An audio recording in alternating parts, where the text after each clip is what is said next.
I have a brother is condemned to die. I beseech your honor, let it be his fault and not my brother. Heaven grant thee saving graces. Condemn the fault and not the actor of it. Why, every fault's condemned ere it be done. Mine were the very cipher of a function to find the fault whose fine stands in record and let go by the actor. Oh, just but severe law. I had a brother then. Heaven keep your honor. Is it not or so? To him again. Entreat him. Kneel down before him. Hang upon his gown. You are too cold. If you should need a pen, you could not with more tame a tongue desire it. To him, I say. Must he needs die?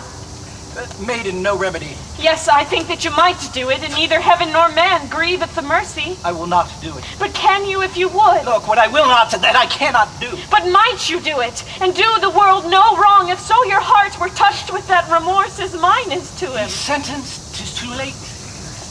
You are too cold. Too late? Why no, I that do speak a word may call it back again. Well believe this, no ceremony that to great ones longs, not the king's crown or the deputed sword, the marshal's truncheon or the judge's robes become them with one half so good a grace as mercy does. If you had been as he, and he like you, you would have slept like him. But he like you would not have been so stern. Pray you, be gone. I would to heaven I had your potency and you were Isabel's. Should it then be thus? No, I would know what 'twere to be a judge and what a prisoner. I touch him, there's the vein. Your brother is a forfeit of the law, and you but waste your words. Alas, alas, why all the souls that were forfeit ones, and he that might the vantage best have took found out the remedy. How would you be, if he, who is the top of judgment, should but judge you as you are? Oh, think on that, and mercy then will breathe within your lips like man new made. Be you content, fair maid. It is the law, not I, condemn your brother. Were he my kinsman, my brother, or my son, it would be thus with him. He must die tomorrow. Tomorrow?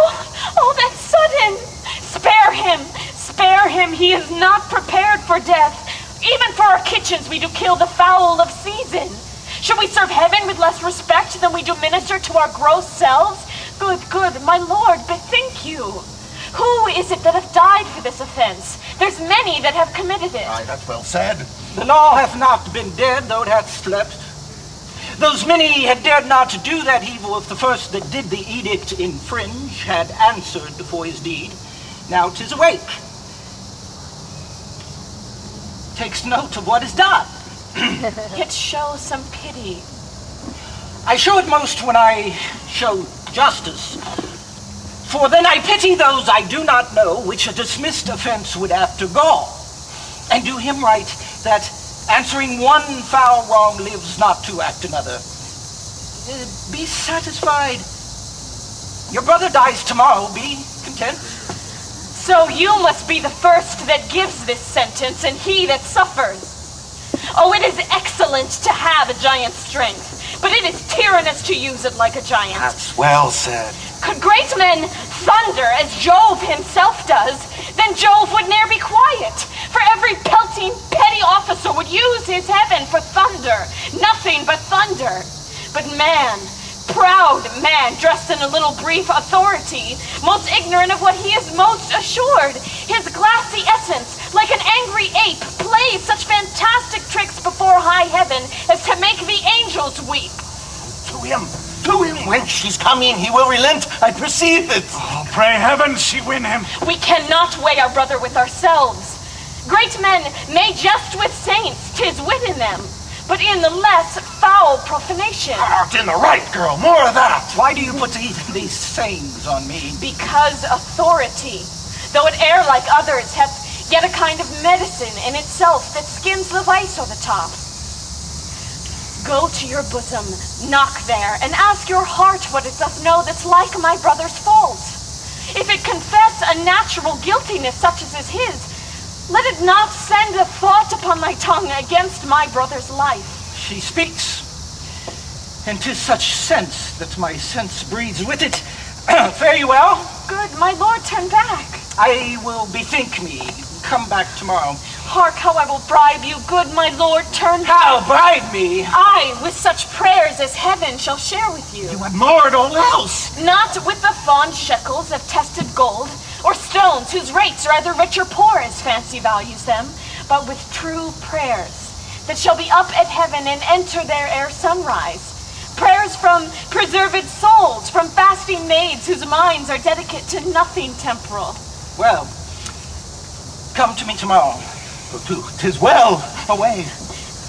Heaven keep your honor. Amen. For I am that way going to temptation where prayers cross. At what hour tomorrow shall I attend your lordship? Any time, forenoon. Save your honor. From thee, even from thy virtue. What's this? What's this? Is this her fault or mine? The tempter or the tempted, who sins most? Not she, nor does she tempt. But it is I.